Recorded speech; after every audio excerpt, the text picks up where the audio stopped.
Davis excited nang makalaro si Kyrie Irving. Angkop ang dalawa sa isa't isa. Ito pala ang susunod na plano ng Mavericks. Bubuo ng super team. Si Ty Lue na ang nagsabi magiging dominante si LeBron at Luka. Ngunit bago ang lahat, kung gusto nyo ng basketball shoes, New Precision 6, mabibili lang sa halagang 2,100. I-click lang ang link sa comment section. Kamakailan lang, nakuha ng Los Angeles Lakers ang isa sa mga mukha ng NBA, si Luka Doncic. Ngunit kinailangan nilang isakripisyo ang isang manlalaro na napakahalaga sa kanilang tagumpay sa magkabilang dulo ng court ngayong season para sa Slovenian star. Kasama si Anthony Davis sa mga manlalaro at assets na kinailangang bitawan ng Lakers sa isang 3-team trade, at nangyari ito sa gitna ng marahil pinakamagandang season niya sa Los Angeles bago siya ipinadala sa ibang koponan. Mukhang pakiramdam ni Davis na hindi naging patas ang Lakers sa kanya nang ipagpalit siya kay Doncic. Ilang araw lang bago ang trade deadline, ang dating star ng University of Kentucky ay nag-like ng isang post sa Instagram na nagpapakita ng isang Davis Lakers jersey na may nakapatong na papel na may sulat na "They did you dirty, bro?" Mahigit 5 season ding naglaro si Davis sa Los Angeles kasama si LeBron James, at palagi niyang binibigyan ang Lakers ng elite na two-way play. Sa 42 laro na nalaro niya sa kanyang huling season sa Los Angeles, nagtala siya ng average na 25.7 points, 11.9 rebounds, 3.4 assists at 2.1 blocks per game. Kahit gaano man ka-shocking at nakakadismaya ang balita ng trade na ito para sa ilang tagahanga ng sikat na prangkisa, mukhang may malaki pa rin siyang pagkakataong manalo sa mataas na antas sa Dallas. Ngayon, nasa parehong team na siya ng isa sa pinaka-skilled na guard sa kasaysayan ng NBA, si Kyrie Irving. Patuloy na nagpapakita ng husay si Irving sa pag-shoot na may average na 24.3 points per game with 47.9% field goal percentage and 41.5% in 3-point shooting this 2024-25 season. Tinanong siya tungkol sa kanyang bagong teammate na si Kyrie Irving. Davis, napag-usapan na namin ito ni Kai noong 2018 nang humiling ako ng trade mula sa New Orleans. Matagal na naming gustong maglaro ng magkasama at ngayon nagkaroon na kami ng pagkakataong gawin ito. Bukod dito, may malakas ding supporting cast ang Mavericks sa paligid ni na Davis at Irving. Malaking epekto sa team ngayong season sina Klay Thompson, PJ Washington, Daniel Gafford, Derek Lively at Jaden Hardy, at kakakuha lang din nila kay Caleb Martin ngayong araw. Matapos ang lahat ng kontribusyon ni Davis bilang isang Laker, nararapat lang na hilingin ng mga tagahanga ang kanyang tagumpay sa Mavericks, at umaasang siya at si Irving ay magpapanatili sa Dallas bilang isang contender sa Western Conference. Anong masasabi niyo sa tsansa ng Dallas ngayon, mga kaibigan? Speaking of Mavericks, ang Dallas na may 26-24 record ay nagdulot ng muling pag-isip ng maraming NBA stars kung gaano talaga kasigurado ang kanilang posisyon sa kanilang kasalukuyang team matapos nilang i-trade ang superstar na si Luka Doncic sa Los Angeles Lakers na may 28-19 record. Dahil dito, umani sila ng matinding batikos kung saan maraming fans ang nagtanong tungkol sa desisyon ni General Manager Nico Harrison. Gayunpaman, determinado ang prangkisa na sumulong ng may malinaw na direksyon.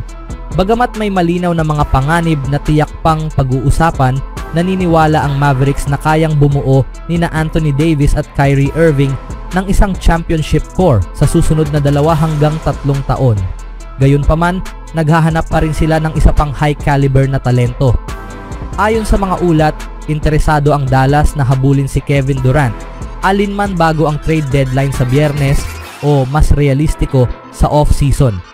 Posible rin umanong tumingin muli si Harrison sa Los Angeles, kung ito man ay si Durant ngayon o sa hinaharap, o marahil kahit si LeBron James ng Los Angeles Lakers sa sumber kung sakaling tanggihan niya ang kanyang player option para sa susunod na season. Mukhang target ng 52 taong gulang na si Harrison ang malalaking star na matagal na niyang nakatrabaho bilang isang top Nike executive, ayon sa isinulat ni na Sam Amick, David Aldridge at Anthony Slater ng The Athletic.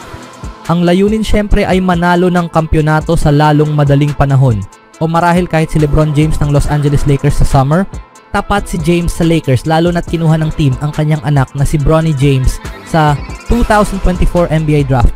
Ngunit alam din niyang unti-unti nang hinuhubog ng organisasyon ang hinaharap nito. Ang pagdating ni Luka Doncic ay nangangahulugan na magkakaroon pa rin ng isang superstar na mangunguna sa team sa mga susunod na taon, kaya maaaring hindi na niya maramdaman ang obligasyong tulungan ng Lakers sa kanilang paglipat sa bagong era. Si James ay malapit kay Anthony Davis, may matibay na koneksyon kay Kyrie Irving mula sa kanilang panahon sa Cleveland Cavaliers at may relasyon din kay Nico Harrison. Kung magpasya siyang tapusin ang kanyang pananatili sa Lakers, ang Dallas Mavericks ay isang lohikal na destinasyon para sa kanya. Bagamat maaaring nakakainis pa rin para sa fans ang direksyon ng Mavericks dahil bihirang palitan ng isang offensive juggernaut na umabot lang sa finals sa edad na 25 taong gulang. Malinaw na ang matinding championship aspirations ng team. Ang tagumpay ng plano nilang ito ay maaaring umasa sa susunod nilang malaking hakbang kung sakaling may isa pang darating. Anong masasabi nyo dito mga kaibigan? Samantalang ang Los Angeles Lakers ay bumiyahe upang harapin ang karibal na Los Angeles Clippers nitong Miyerkules ng araw habang ang mga tagahanga ay nagtatanong tungkol sa posibilidad na maglaro si Luka Doncic, ang pinakabagong trade acquisition ng Lakers.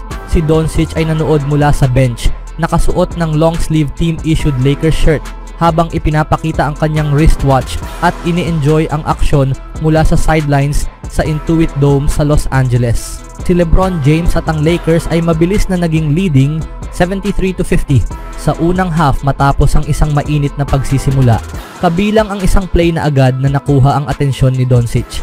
Ang 5-time NBA All-Star ay hindi napigilan ang kanyang kasiyahan nang ipakita ni James ang kanyang lakas sa direksyon ni Doncic matapos ang isang matinding play. Si James ay tumanggap ng pasa mula kay Jackson Hayes habang mabilis na pumasok sa paint at nagtapos ng isang mahirap na layup sa rim. Ang textbook give and go play na ito ay nagdulot ng pamilyar at di matawarang reaksyon mula sa dating bituin ng Mavericks. Nagkaroon ng tension sa huling bahagi ng laro nang pigilan ni Lakers forward Austin Reeves ang nag-init na ulo na si Jared Vanderbilt mula sa pagsali sa isang gulo laban sa mga manlalaro ng Clippers. Pinalawig ni Reeves ang kanyang double-digit scoring streak sa 28 sunod-sunod na laro, ang pinakamahabang ganitong record mula nang gawin ito ng Lakers legend na si Kobe Bryant noong 2012 to 2013. Ang Lakers ay naging leading rin sa 98-75. Matapos ang tatlong quarters, patungo sa isang posibleng panalo at tila mas lalong nag-apoy mula sa kanilang pinakabagong trade acquisition na si Doncic. Bagamat sina JJ Redick at Tyronn Lue ay magkatunggali bilang mga coach sa matinding NBA rivalry ng Los Angeles, pareho silang naniniwala na magiging isang dynamite duo sina Luka Doncic at LeBron James para sa Lakers. Kumpiyansa ako na mabilis naming mapagtutugma ang kanilang talento sa positibong paraan, sabi ni Redick. Bagamat hindi pa handang mag-debut si Doncic para sa Lakers nitong Miyerkules ng araw, siya na ang sentro ng usapan sa buong arena nang bisitahin ng Lakers ang Clippers sa kanilang unang laban matapos ang blockbuster trade na nagpadala kina Anthony Davis at Max Christie sa Dallas Mavericks kapalit nina Doncic, Maxi Kleber at Markieff Morris. Bago magsimula ang laro sa Intuit Dome, parehong tinanong ng maraming beses ang dalawang coach tungkol sa magiging epekto ni Doncic sa Lakers at kung paano siya babagay kay James na kasalukuyang nasa kalagitnaan ng kanyang ika-22 NBA season, katumbas ng record sa kasaysayan ng liga. Alam ni Lue kung ano ang kailangang gawin ni Redick kapag bumalik na si Doncic sa aksyon. Si Lue ang naging coach ni James sa Cleveland Cavaliers, kung saan sila nagkampiyon kasama ang ball-dominant guard na si Kyrie Irving. Nang tanungin si Lue kung ano ang masasabi niya sa mga analyst at dating manlalaro tulad nina Charles Barkley at Paul Pierce na nagsasabing hindi magtutugma sina James at Doncic dahil pareho silang ball dominant, isang trademark ng ngiti ang isinagot niya. Mali sila, sagot ni Lue. Magiging maayos ito. Kapag mayroon kang LeBron James na naging pinakamahusay na manlalaro sa liga sa loob ng 15 taon at may Luka ka na top 3 o top 5 na manlalaro sa liga, malalaman nila kung paano ito ipapagana. Kahit sino kayang sabayan ni LeBron. Hindi ko nakikita itong magiging problema. Alam kong magagawa ni JJ ng maayos ang pagbalanse sa kanila para magkaroon sila ng sarili nilang unit. Katulad ng ginawa namin noon kina Kyrie at LeBron. At sa ika-4 na quarter, sila ang magsasara ng laro. Malalaman nila kung paano ito gagawin. Hindi ito masamang problema. Masasabi ko sa iyo yan. Sa panalo nila kontra Clippers, mas lalong na-excite pa ang Lakers dahil nakuha nila ang panalong ito habang hindi pa naglalaro si Luka. Ano sa tingin nyo mga kaibigan?